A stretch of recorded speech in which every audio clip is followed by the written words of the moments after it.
Welcome to Authors Alcove for Fantasy Writers, where we explore the art of storytelling, discuss marketing and publishing, and connect with authors who bring fantastical worlds to life. Today, I do have Susan Wands, but before I introduce her, I wanted to remind you about our spring book giveaway. Currently, we have such actually, I'm going to show you this one. This one is our series because today I'm going to be talking about her series. So I wanted to talk about a little bit about the series that is in our spring book giveaway. It is historical fiction as well. Actually, they're very similar in that they're both historical fiction. This one's more time traveling. And right now, I believe I just looked before I got on here, there's 259 entries. So there is quite a competition for this. Some of our other books don't have as much. I believe Reading is a spring book giveaway. Doesn't have as many, so you have a little bit higher chance. And this one's super good. I actually have I've actually most of the way through that. Super good. But today we're going to talk about our summer book giveaway book. This one, it's actually a trilogy. It's the series, the Arcana Oracle Series here. And very cute covers. Very excited to talk about it. It has just been listed. So right now, I don't know how the competition's going to go because it just got listed.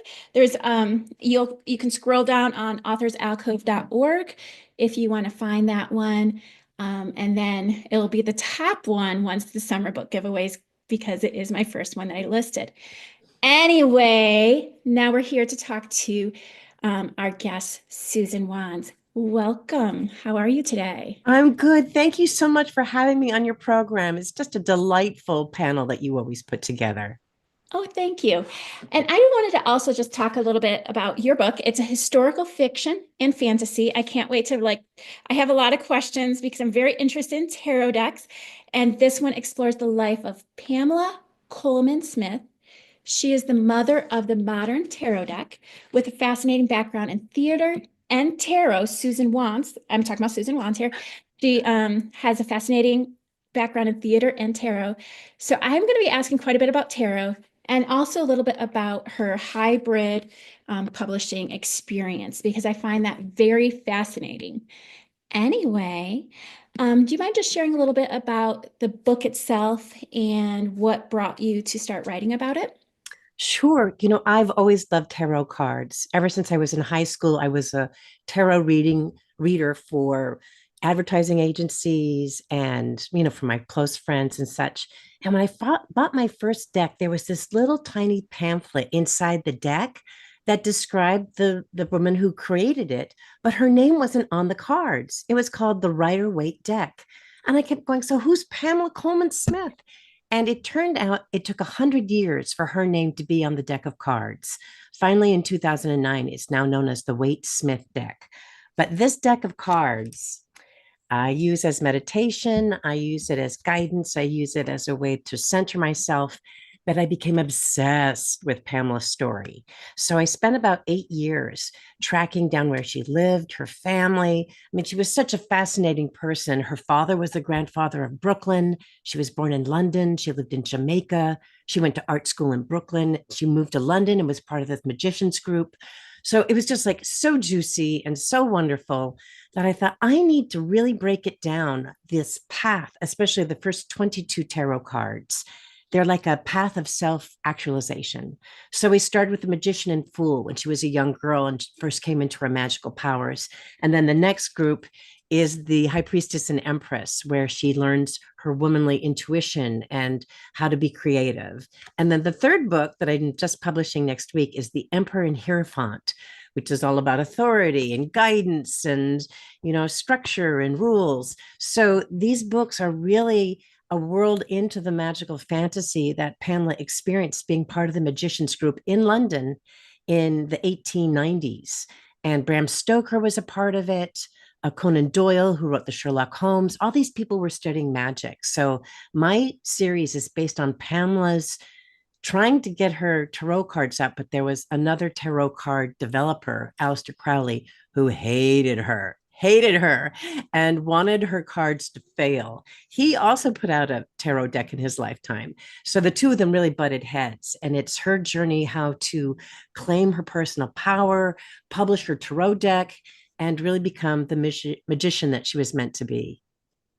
I find it interesting your last name is Wands and you have decided to write about magic. It seems like very much destiny-like. Well, when you're tormented as a kid, what are you, magic? It's a Scottish name, but when you're growing up, that's never fun. But then I decided to embrace my destiny and use it for good, not for evil.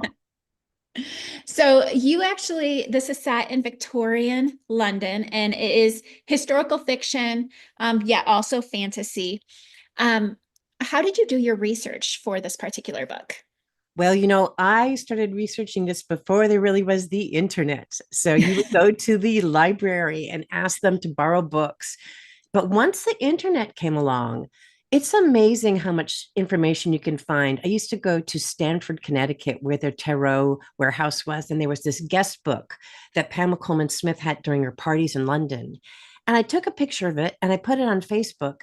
And lo and behold, one of the granddaughters of the guests at the parties, who turned out to be Pamela's best friend, said, Rosa Bailey, that's my grandmother.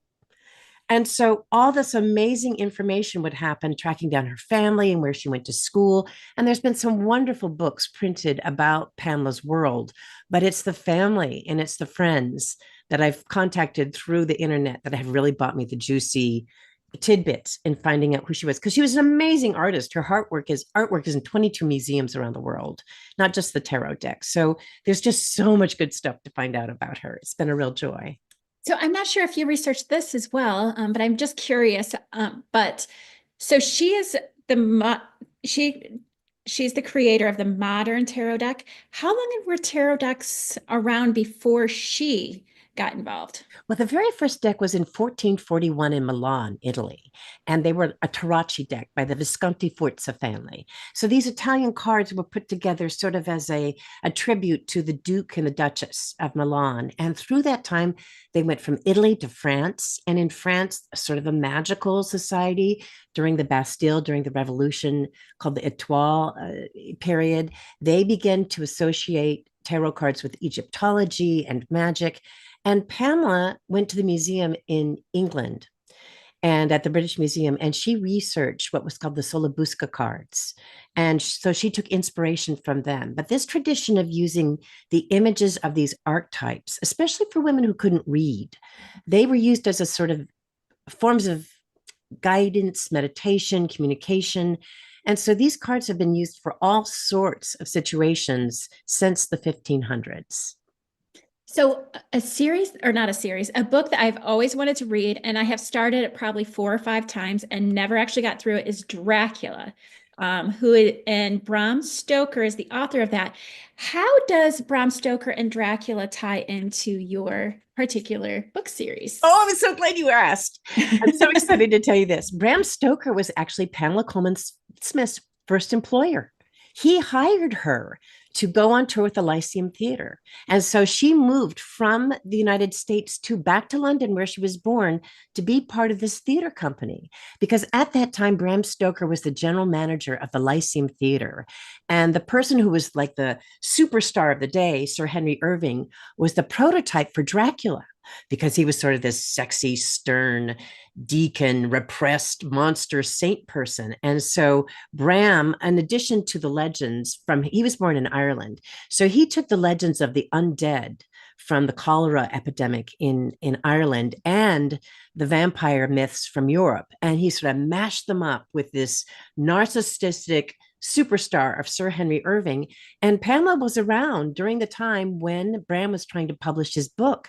She's done a lot of drawings and cartoons where Bram Stoker's wearing little hats that say HMS Dracula, so she was, or little bats on his lapel. So she was, I mean, they were really good friends. The very last book that Bram Stoker wrote, The Lair of the White Worm, she illustrated the novel for him.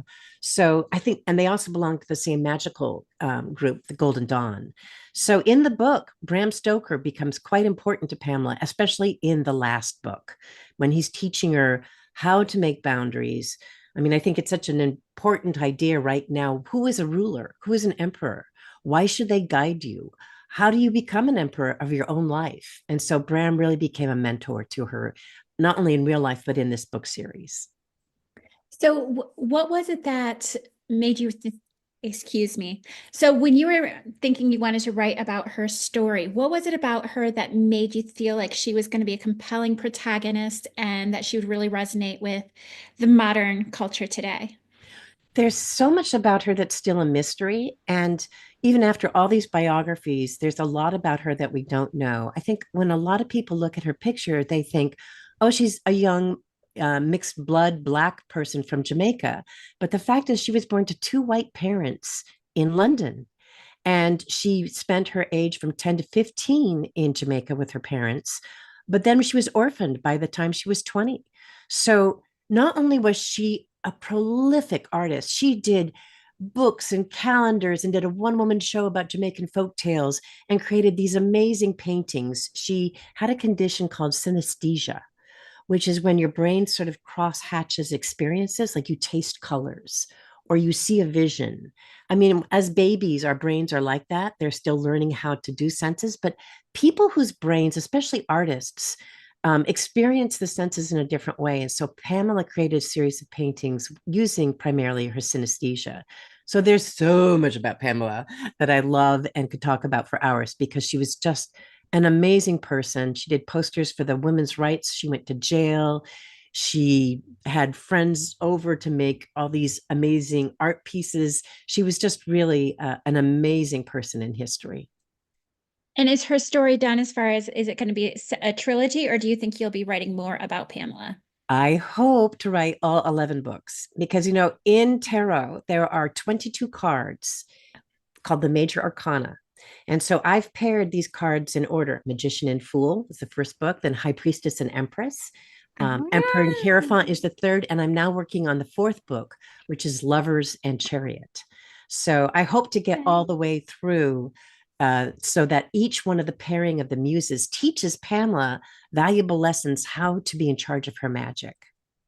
Okay, so I'm not very familiar with tarot decks. So before I ask you my next question, I have to know how many tarot decks do you have? Is my husband listening? Let's say I'll just say under 50 right now. Um, I love collecting tarot decks, but I have to be careful because they can overtake the house. But I think if you look at tarot, you can see that Pamela's artwork looks like what we know of as the modern tarot deck. Mhm. I mean, there are some cards that are scary: death, tower, the devil. Those cards scare people, but I think it's just because they bring up instances in our lives. So I love doing tarot readings for people. Have you ever had your tarot cards done? No, Do you want to draw a card real quick? sure. All right, so I'm just going to shuffle it real quick and do it the way that I do it when I'm online. So what I do is I take the cards. This is how we do it online Zoom tarot. I take the cards. I'm just going to shuffle them with your energy real quick, and I'm going to ask you to ask about guidance, not necessarily answers. And I hold the deck up like this, and you pick where I choose it. I hold the deck up. I'm going to take my hand and then draw it across here. And when it feels good, you tell me to cut, and I'll pull the card. Stop. Okay, girl knew what she wanted. Oh, two cards came out. So I love this card. This is the 10 of Pentacles. This is you with all your communication and you're online and you're bringing things to the world. You've got all these ideas percolating along. You've got sort of dogs and grandparents and everybody in a piazza, and you love to have people around you. So this is your community. This is your artistic community with all your ideas floating up. Now, this card isn't necessarily scary, but it is the devil card. But what it is saying is to unshackle yourself from your fears. These two people that are down here below, their shackles are actually open, but this is asking you to, address whatever it is that you think is holding you back and take a good look at it. And then once you can see that it really is just a willing idea of being shackled to something, you can walk away from it. Interesting. Yeah. So, like, when you're looking at those, how do you know what it's trying to say to the person? Well, the cards through history have a set intention. Like the devil was created with the idea of what is everybody's archetype of the devil. The philosopher Jung was talking about that these cards trigger, like any piece of artwork, they trigger your history. So you know yourself, and you know yourself looking at that card, what does that bring up for you? So it's my job as the tarot reader to know how they were designed and what their intention is. Your energy is to be open to what is your history with that image. And then the third part of this equation in tarot reading is the card's energy, what they bring to you. So one time you can get the devil card and it can be, oh no, there's a creepy person in my life. I have to get rid of them. And then another time it's like, I'm beholden to something that's holding me back. I need to look at it. So the meanings change according to where you are in your life. And how, as the reader, do you know how to help the person interpret that? Well, my job is to really just tell the meaning of the card. I don't believe in the idea that you suss out how the person is reacting, because you can go away from a tarot reading and go, that made no sense to me. And then 2 days later, you can go, oh, yes, that, of course. So my job is not to interpret it necessarily. My job is to present it. I feel remiss because I forgot to mention this. So I'm kind of changing gears here. I forgot to mention that you had won the American Legacy Book Award for Visionary Fiction and the International Book Award for Fiction Visionary. Um, do you mind just sharing a little bit about that experience and how you were recognized? Well, gosh, I'm always so happy when people uh, understand the fantasy of the book, because a lot of it is based in reality and researching Pamela's life, and a lot of the magic was happening at the time. But fantasy is like an alternate universe. And fantasy is saying we're taking our ideas about where magic is. So I was very happy that people saw that it could be historical fiction, but also fantasy and magic is very important for us. I feel like it's really our heartbeat about intuition. When we feel that there's other things from other worlds, it's really fantasy that helps us identify it. So I was very happy. I think this past April, I was in Bellingham and won the Chanticleer Ozma Award for fantasy. So that also made me feel like, yes, people can see that there is a true story behind it, but also believe that the magic in it is a real world. So that meant a lot to me. And another thing that this is going back to your book itself. So, like, you did base it on historical fiction, but you added fantastical elements. What type of elements did you feel like you added? And do you think there was any truth to any of that? Well, there are some characters that Pamela never met. And that's part of the alternate history magical parts of it, because I just knew that they were too important to Pamela's through line to leave them out. So that's where it really becomes fantasy and alternate history. But I think also in researching Pamela's life, because she was so fantastical. I mean, she saw ghosts, she saw fairies. William Alfred A.E. Waite, who was the writer of the tarot card, she wrote the images and Waite wrote the text with it, said she was the most psychic person he'd ever met. When she was living with friends in London, she saw a ghost, a monk in the backyard burying something. So everybody knew that she was fantastical. So my book couldn't be a cut dry biography book. I really had to enter Pamela's world and say, what magic did she really experience? Because at this time, the Victorians, they didn't know how much was science and how much was magic.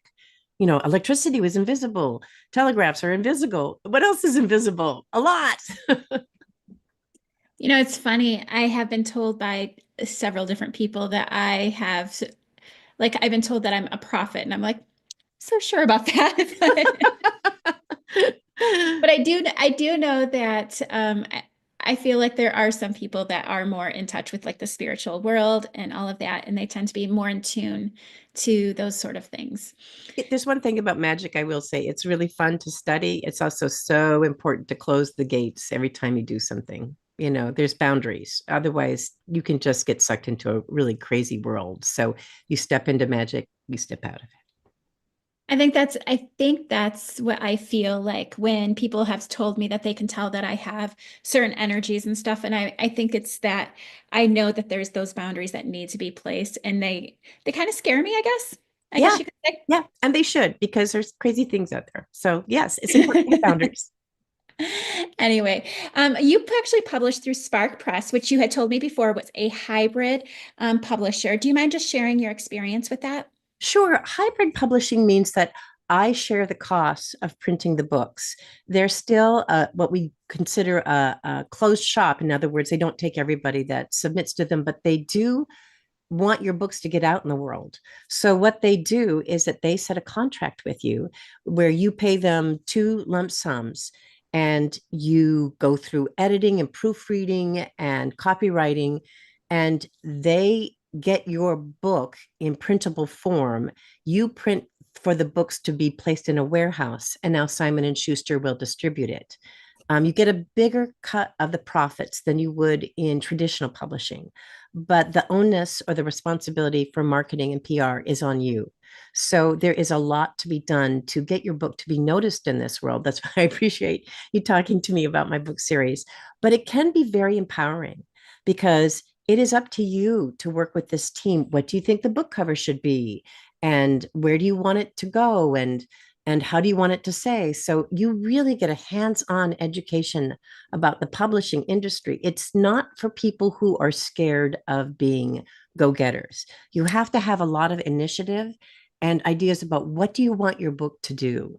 But I recommend hybrid publishing in terms, especially for first-time authors, because you can really understand what is the publishing world by having your book published through hybrid publishing. I feel like they can also help make sure that you hit all the steps, that you don't miss something, that because I think that's one thing I've noticed about self-publishers. Sometimes when I'm looking at their book, it's not necessarily their writing. Sometimes it is like little touches of their writing that are like, oh, it could have been improved if you had this person. But you can usually tell what step they missed. Yes, And that is why I want to go through a hybrid publisher. I haven't actually started reaching out to them. I've been starting a list, but I have not reached out to any. But that is the route I think that I will probably be going myself. But one thing that you mentioned is that they don't help with marketing, but that is something that I have found with like traditional published people. They don't get help with marketing either. that's right. And I think that's one of those things that, you do see them do marketing for people like J.K. Rowling, like Sarah Moss, the really big name people. But they only started marketing them because they realize, oh, this is going to benefit me if I market this person. But they don't know which ones they're going to do that unless you've hit a certain level of success. So that's something to think about when people are making that decision as well. Absolutely. Absolutely. And it's so important to make sure that you understand what is your author platform. Who are you trying to sell this book to?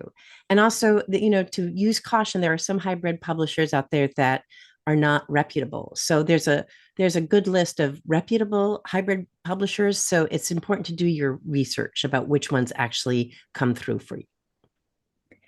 And another thing that I noticed that you have done that I have seen not very many, especially self-published or hybrid authors do, is you actually have your book as an audiobook. What was that experience like? Well, I'm spoiled because I'm married to probably one of the best audiobook narrators in the country. So, Oh.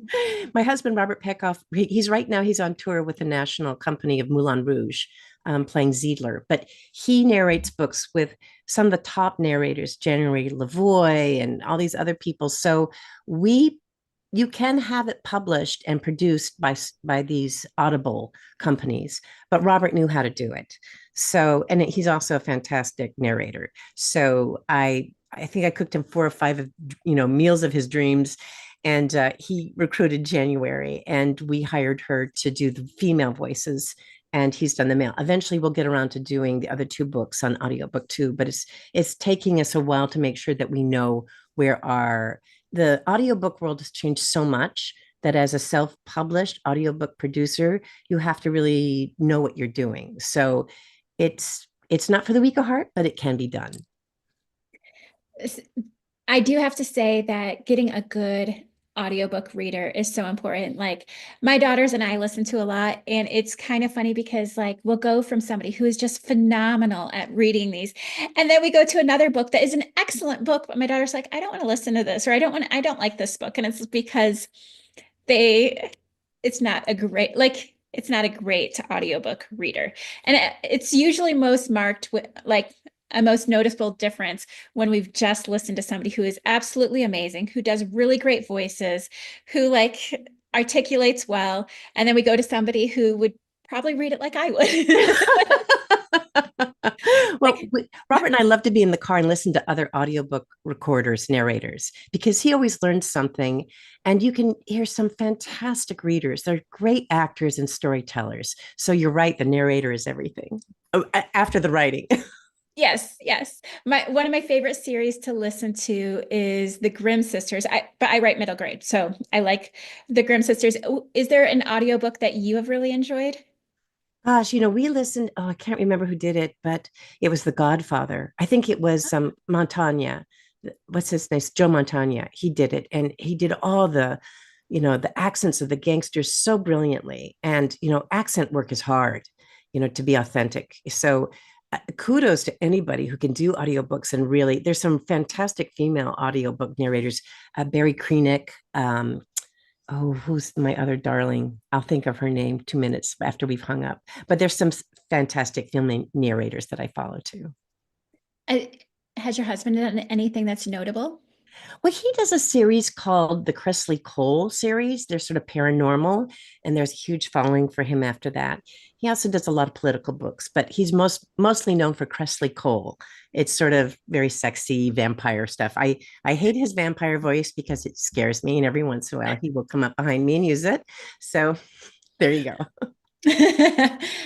Husbands have a tendency to use those things against us. Yes. Well, anyway, thank you so much for being on our show. I do need to wrap up, but before I go, I did want to ask a variation of a question I ask everybody. And what is something that you have learned since the first word that you wrote in your book to now that you feel others that are just starting on their journey should know? Write the book you want to read.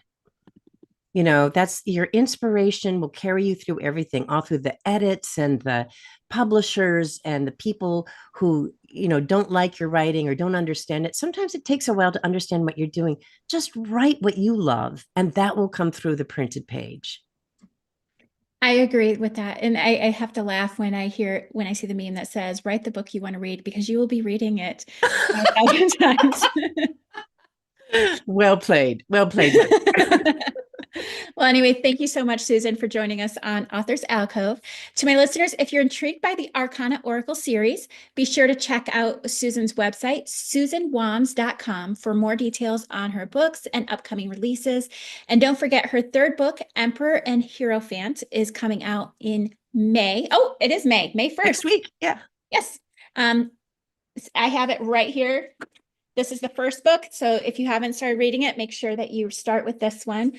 This series will be part of our summer giveaway, but it is already live and can be submitted to win in our site, authorsalcove.org. You can scroll all the way down. It will also be randomly on my Facebook and all of my social medias too, so you'll see it randomly there. But before you go, don't forget to visit our membership site, authorsalcove.com, for more writing resources and upcoming events. You can also support the podcast and exclusive content by joining our Patreon community. Thanks again, Susan. I really do appreciate it. If you can just stay on for just a moment, and I will log off of